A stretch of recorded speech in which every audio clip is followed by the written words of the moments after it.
But do you?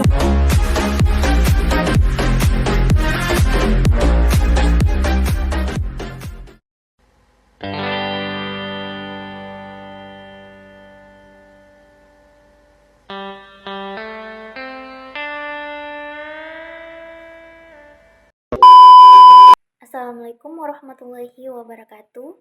Perkenalkan, kami dari kelompok 4 yang beranggotakan 7 orang dengan saya sendiri, Mutia Rizkaya Inga dengan NIM F521233036 bersama anggota kelompok saya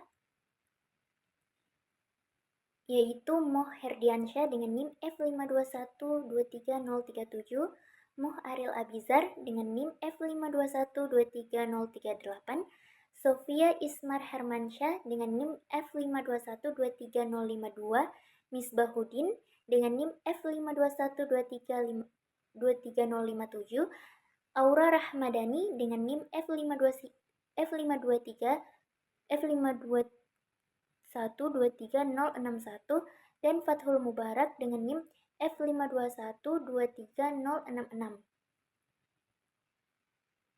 Baik, pada kesempatan kali ini kami akan memaparkan tugas kami yang mengangkat tema Smart Energy dengan judul Penggunaan PLTS pada sebuah instansi di Kota Palu. Sebelum itu, saya akan menyampaikan latar belakang dari topik yang kami bahas. Kota Palu memiliki potensi energi surya yang tinggi, sehingga penggunaan pembangkit listrik tenaga surya atau PLTS menjadi salah satu solusi untuk memenuhi kebutuhan listrik di berbagai instansi. Dalam studi ini, dilakukan analisis penggunaan PLTS pada sebuah instansi di Palu dengan memanfaatkan data tahunan konsumsi listrik dan produksi energi PLTS. Untuk memahami interaksi antar variabel yang mempengaruhi penggunaan PLTS, dibuat model Causal Loop Diagram atau CLD yang memetakan hubungan sebab akibat dalam sistem energi instansi tersebut. Selanjutnya, Stock and Flow Diagram atau SFD digunakan untuk menggambarkan secara kuantitatif aliran energi dan stok yang ada dalam sistem. Dengan menggabungkan CLD, SFD, dan data tahunan yang tersedia, analisis ini bertujuan memberikan gambaran komprehensif tentang bagaimana PLTS dapat berkontribusi dalam pengelolaan energi di instansi tersebut. Selanjutnya akan dijelaskan oleh teman saya. Oke, baik. Assalamualaikum warahmatullahi wabarakatuh. Perkenalkan, nama saya Sofia Ismail Mansyah dengan NIM F521235052. Pada kesempatan ini, saya akan memaparkan Causal Loop Diagram atau CLD yang menggambarkan dinamika penggunaan pembangkit listrik tenaga surya atau PLTS yang ada di instansi di Kota Palu. Nah, diagram CLD ini dibuat untuk memahami faktor-faktor yang saling mempengaruhi dan mengidentifikasi strategi percepatan adopsi energi yang terbarukan. Nah, dalam diagram CLD itu sendiri ada pun variabel-variabel yang ada, yang diantara lainnya ada kapasitas anggaran instansi, ada instansi atau subsidi pemerintah, ada biaya investasi awal PLTS, ada kapasitas penyimpanan tambahan atau battery backup, ada kapasitas penyimpanan energi, ada pelatihan dan sertifikasi teknisi PLTS, ada kapasitas SDM atau instalasi, ada kapasitas PLTS terpasang, ada produksi energi PLTS, faktor cuaca atau sinar matahari, ada variabel efisiensi teknologi PLTS, ada penghematan biaya listrik, ada variabel konsumsi listrik dari PLN, ada biaya operasional dan pemeliharaan PLTS, ada variabel kestabilan pasokan listrik PLN, ada variabel persepsi resiko investasi, ada variabel jumlah instansi pemerintah yang sudah menggunakan PLTS, ada variabel kesadaran atau motivasi instansi, ada variabel dukungan kebijakan energi, dan juga terakhir ada variabel pengurangan emisi CO2. Nah, dalam diagram CLD sendiri terdapat loop. Adapun loop atau pengulangannya, yang pertama ada loop penguatan R1 atau loop kesadaran dan kebijakan energi.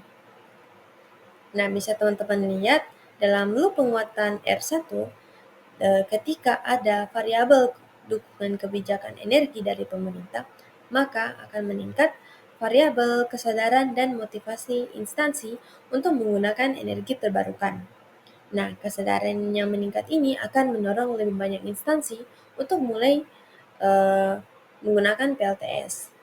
Nah, di saat jumlah instansi pengguna PLTS bertambah, maka akan terjadi uh, vari, uh, variabel pengurangan emisi CO2, dan ini akan memperkuat variabel dukungan kebijakan energi karena hasilnya terlihat positif. Nah, siklus ini akan terus menguatkan dirinya dari kebijakan, keadopsian, lalu ke dampak positif yang kembali mendorong kebijakan dari sebuah instansi. Terus ada loop kedua, yaitu loop penguatan R2 atau loop efisiensi dan penghematan biaya. Nah, bisa teman-teman lihat dalam loop R2, yang dimana saat kapasitas PLTS terpasang meningkat, maka meningkat pula variabel produksi energi PLTS. Nah, energi ini menggantikan sebagian listrik dari PLN sehingga terjadi variabel penghematan biaya listrik di instansi. Penghematan ini meningkatkan motivasi instansi untuk terus menggunakan dan memperluas PLTS yang kembali menaikkan kapasitas terpasang.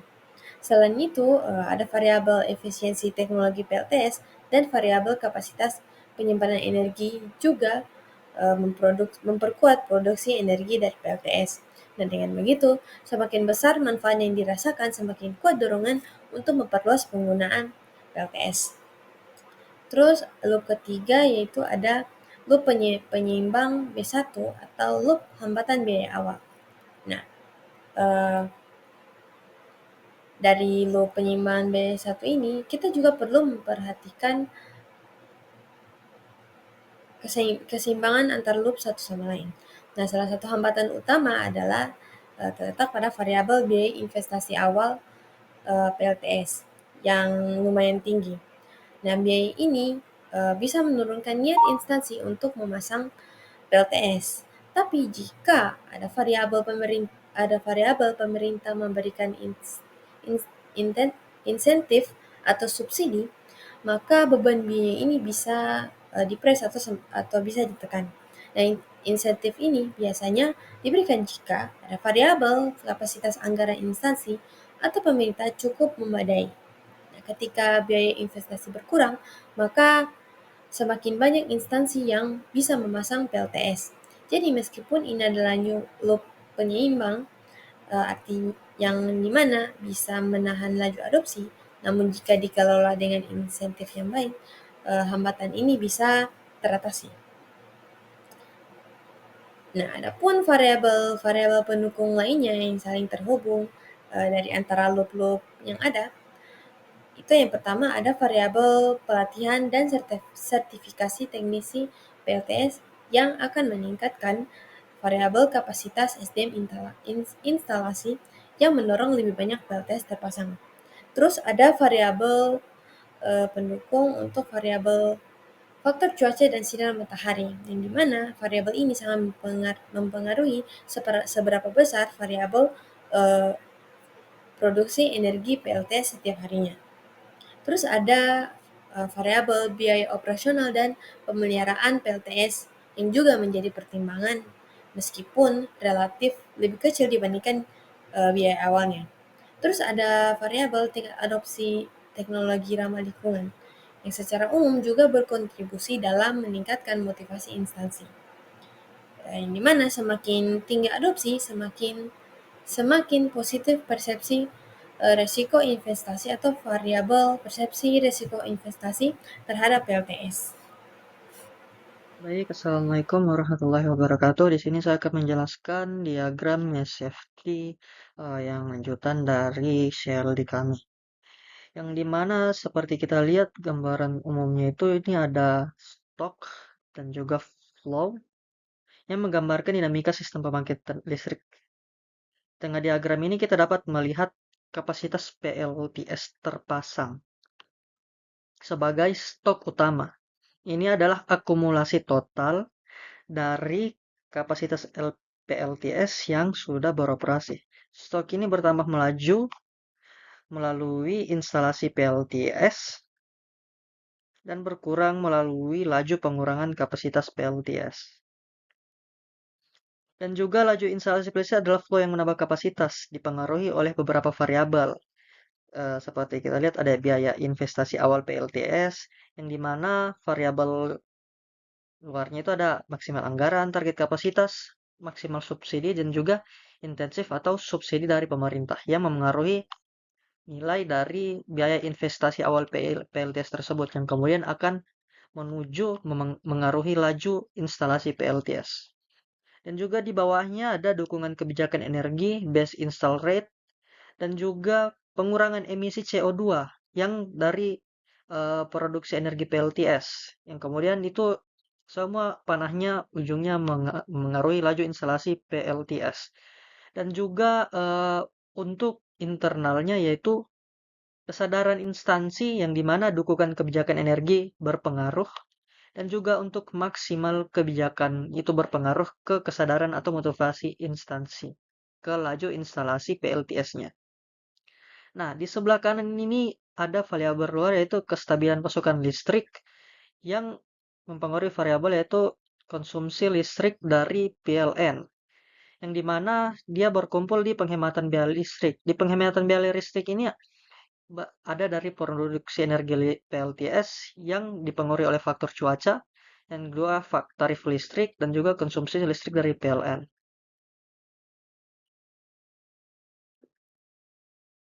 Dengan menggunakan metode ini, kita bisa menghitung laju pengurangan kapasitas PLTS dari tahun ke tahun, tergantung dari yang kita inginkan.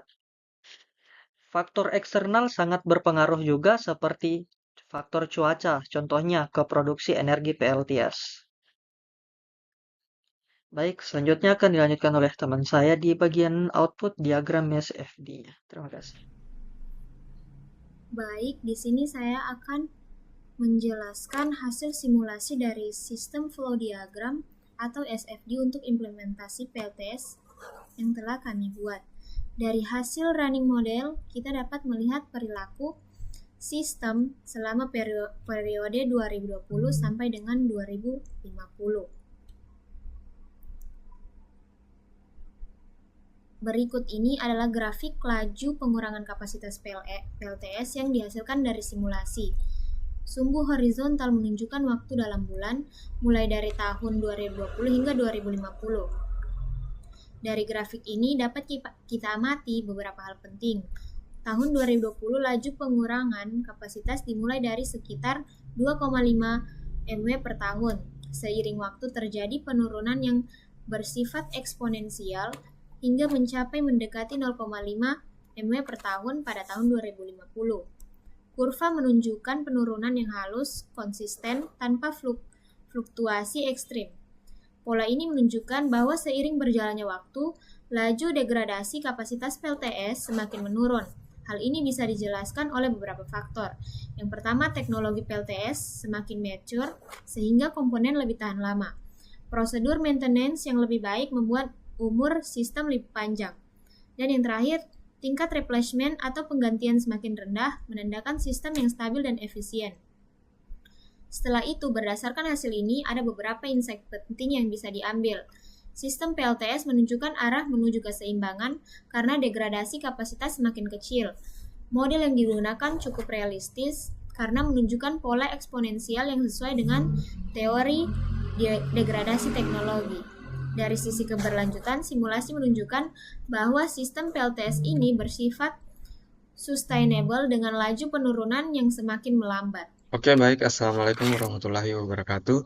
Jadi saya atas nama Misbahuddin dengan NIM F521230057 akan melanjutkan penjelasan dari teman saya, di mana saya di sini akan menjelaskan sedikit dari pemodelan skenario, di mana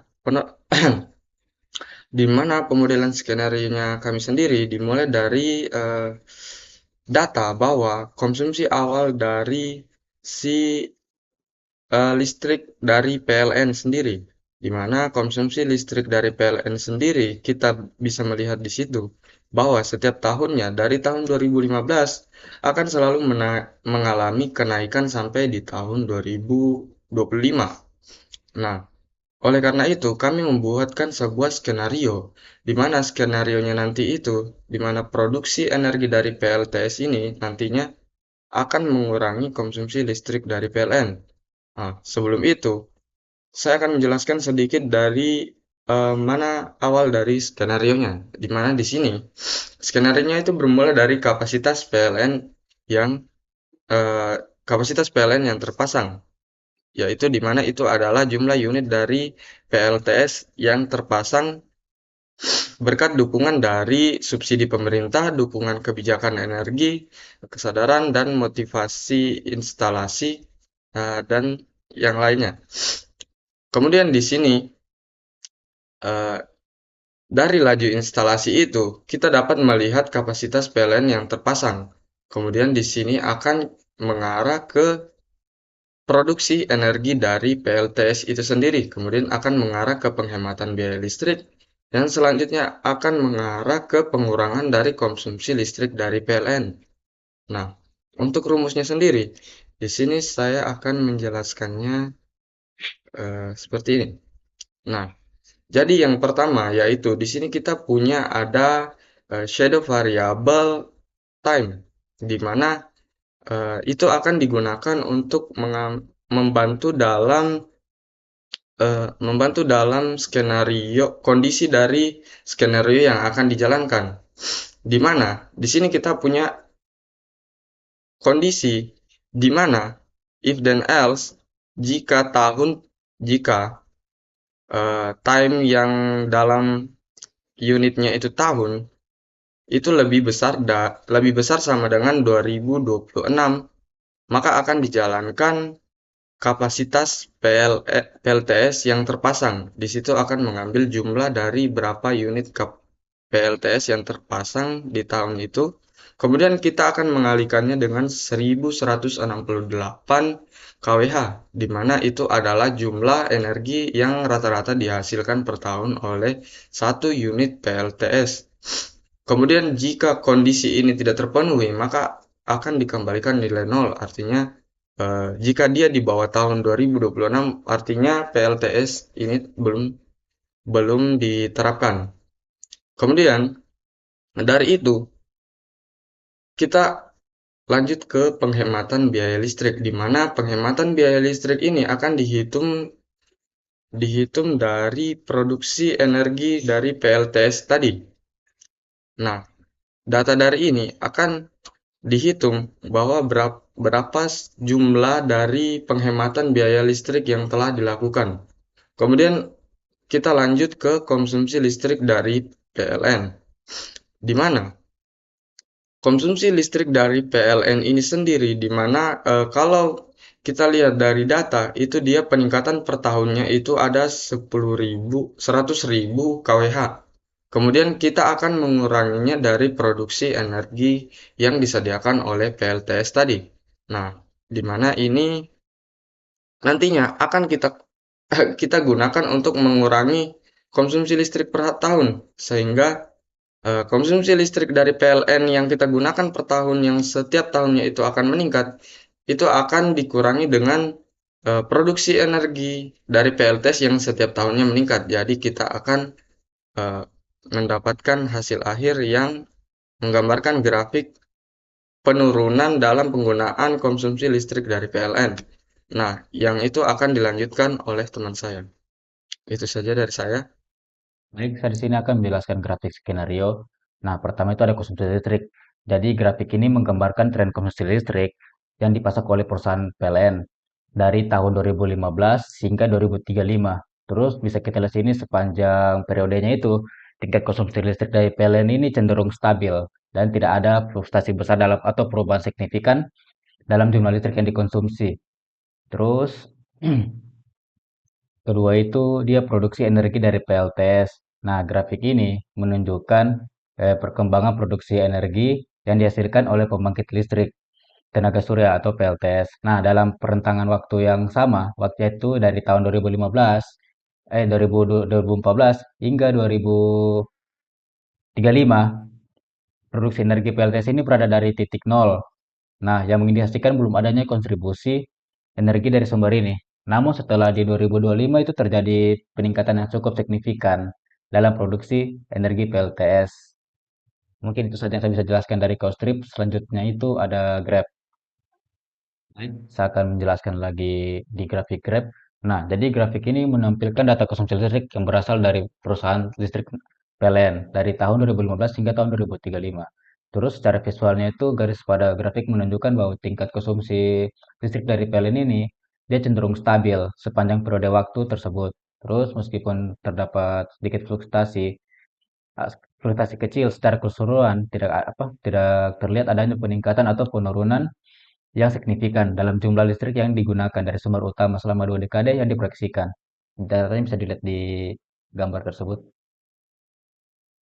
Mungkin itu saja saya bisa jelaskan dari skenario Grab. Mohon maaf kalau ada salah kata. Terima kasih. Baik, selanjutnya bagian kesimpulan, di mana analisis penggunaan PLTS pada sebuah instansi di Kota Palu dengan memanfaatkan CLD, SPD, dan data tahunan memberikan pemahaman yang mendalam tentang dinamika dan aliran energi dalam sistem. Pendekatan ini membantu menggambarkan peran PLTS dalam memenuhi kebutuhan listrik secara efisien dan berkelanjutan di instansi tersebut. Baik, sekian dari kelompok 4, saya akhiri. Assalamualaikum warahmatullahi wabarakatuh.